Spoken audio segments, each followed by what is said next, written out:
Hey people, what's going on? NGS back again for another video. For all my friends and subscribers here on the East Coast, Northeast Coast, whoever was hit by the recent snowstorm we had, hope you guys are holding up okay, getting back to the day-to-day grind, day-to-day commutes. Oh, someone just added me on Raptor and it almost interrupted the recording, but thankfully not. So, yay, that's awesome. Be careful when driving out there. Be careful when walking on the roads. A lot of ice, a lot of slush. Just make sure you don't fall on your ass because things hurt a lot more when it's cold. And nobody likes that. But thankfully, me, myself, and I survived the wrath of Blizzard Nemo. That sounds pretty damn threatening. When I think of Nemo, I think of the dang clownfish from the Pixar movie. But anyway, that's besides the point. Let's get on to the topic of the video. So this is something that I'm surprised I haven't really given much thought, especially considering my 5 years here on YouTube. I've talked about it in length to some degree whenever the situation demanded. However, I really never did a standalone video on it. And considering that it's received a lot more talk within the past years than I think it ever has been, I think it was a pretty good time to. And because it segues into the article that just came out, it's time to talk about piracy, ladies and gentlemen. Oh yes. Now, piracy is not going to be the sole focus of the video. The sole focus of the video I want to talk about is this recent trend of PR from these video game developers, video game publishers, CEOs, and their simple responses as to the issues that are plaguing the gaming industry. These simple one-word answers that supposedly solve everything, when they really don't. So this article that came out today comes from the CEO, I believe, Schell Games. I don't know his first name, so I'm just going to call him Mr. Schell. Mr. Schell advises all of you game developers out there to not release a demo for your upcoming product.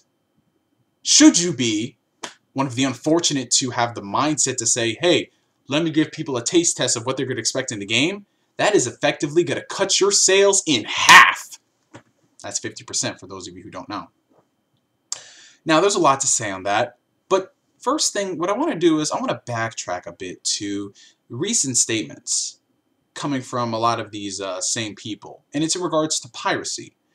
Now, Cliffy B of Epic Games, well, formerly of Epic Games, he's been pretty vocal on what he thinks about piracy, and primarily in regards to the PC platform. We'll use that for an example.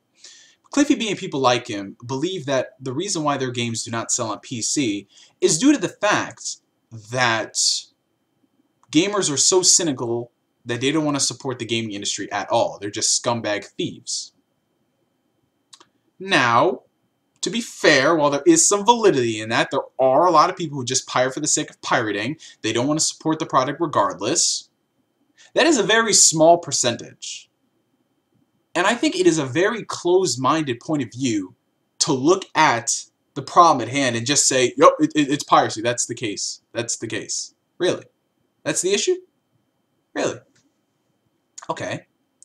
Now, this video is not going to be me glorifying piracy, essentially saying that all you guys out there should get all this stuff for free because it's awesome. I mean, hell, we can download our favorite movies, our favorite music, TV shows. Hell, maybe one day technology will advance to the point where we can download headphones and microphones off the interwebs, off that pirate bay. If they could find a way to pirate the Blue Yeti microphones, Cody Johnson as my witness, I would be there in a jiffy. On the flip side, this isn't really going to be a video of me vilifying piracy. I'm not going to throw the textbook at anyone or slap them on their hands with a ruler. However, I want to be more constructive. I want to look into the CEO's minds as to why they're giving these one-word responses to these elaborate problems. Now, for all of the developers like Cliffy B who cite piracy as the problem because gamers are too cynical, they don't want to support the industry, did you ever stop and look at the reasons why? Did you ever stop and check out the numerous articles that people have done as to why people pirate? Like I said, this is not a video supporting piracy. This is a video looking at the reasons why they do. Did you ever think that maybe you released a subpar product? Did you ever think that maybe there's no support or lack of any support in regards to the game post-release? No patches? Do you ever think that maybe they're tired of your ring around the rosy PR? You ever think that they're tired of you calling them scumbags and thieves? Do you ever think that all of this extensive restrictive digital rights management, do you ever think that the price gouging, releasing a game for a ridiculous price, way more than it should be? Did you ever think making it exclusive to one digital distribution platform? Did you ever think that maybe, just maybe, your game is just not that good? Most won't look at that because that requires constructive thinking. You see, this is the problem that I see. So many developers are quick to label people as pirates, and that's the reason why everything is bad, because there's the stigma attached to piracy. Always going to be negative. However, when known pirates come out and give reasons as to why they pirate your games, you ignore them. For example, when people were bitching about Bulletstorm and the issues that it had on PC, the FOV log, all that stuff, did Epic Games listen to them? When people were bitching about the issues with The Witcher 2 and the restrictive DRM that CD Projekt Red put on them? You see, the difference between Epic Games and CD Projekt Red is that CD Projekt Red listened. They removed that restrictive DRM and promised to never put it on again. And what were they rewarded? Bank. What was Epic Games rewarded? Shit. It's not that hard to appeal to PC gamers. All you have to do is make sure you're not botching the release. People demand a consistent form of quality. It's what the platform, it's what the people expect. It's not about making the game equal across all platforms. It's about making it consistent with the hardware. PlayStation 3 and 360 have similar hardware, so they should perform on similar ground.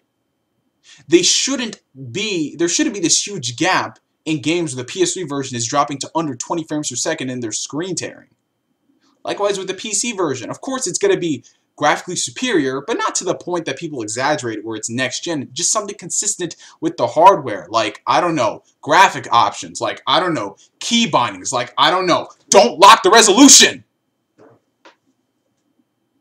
But no, nobody wants to look at that. When PC gamers, known pirates, come out there and say that they pirate games because there's no demos, your reasoning is to cut back on demos because you don't want people to get spoiled by the game, yet this in turn causes more people to pirate. It all comes back in a circle, and we're going nowhere here. We aren't. The thing is, there are so many variables as to why these things happen that you cannot sum up with just a simple one-word answer. It's not going to solve everything. It's those who understand their market and understand their audience who prevail in the end. For example, Remedy. That's all I need to say. PC gamers know what's up with Remedy. Remedy, the creators of Max Payne 1, Max Payne 2, and Alan Wake, they released the PC version of Alan Wake. I believe it was earlier last year. Now, this version came almost 2 years after the release on 360. And they made sure that they would put as much effort into that release as they could. And you know what they got rewarded with? In less than 2 days, they made back their developmental costs. And from that point on, not only did they make extra bank, but they kept the game up to date. They kept releasing patches and updates whenever people had issues. They addressed them.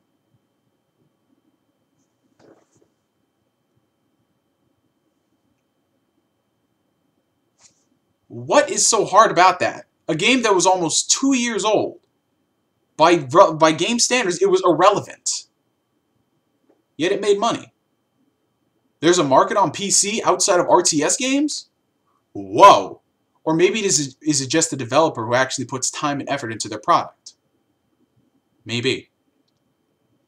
Now, in regard to this demo thing, I know like some people want to say that they don't put out demos because it doesn't represent the final product. You see, my main issue with this is, while a demo shouldn't represent the final product, it should give people a good idea of what they're getting if they were to purchase the game. Demos have the ability to influence what a person thinks, be it positive or negative.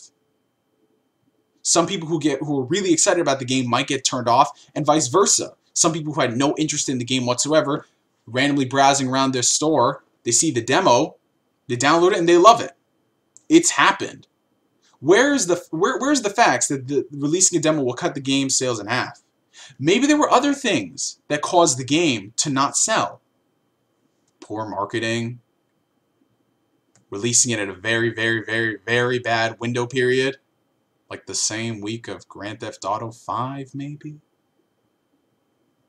Maybe the game just isn't that good. Or maybe the game wasn't what people were expecting it to be. Maybe the game, they got accustomed to it holding a certain level of quality and having its own identity. Maybe the gamers just don't like the developer selling out to the trends. Maybe. Maybe. Am I crazy here? Am I? I don't know if I am. Maybe I'm just a lunatic in this situation.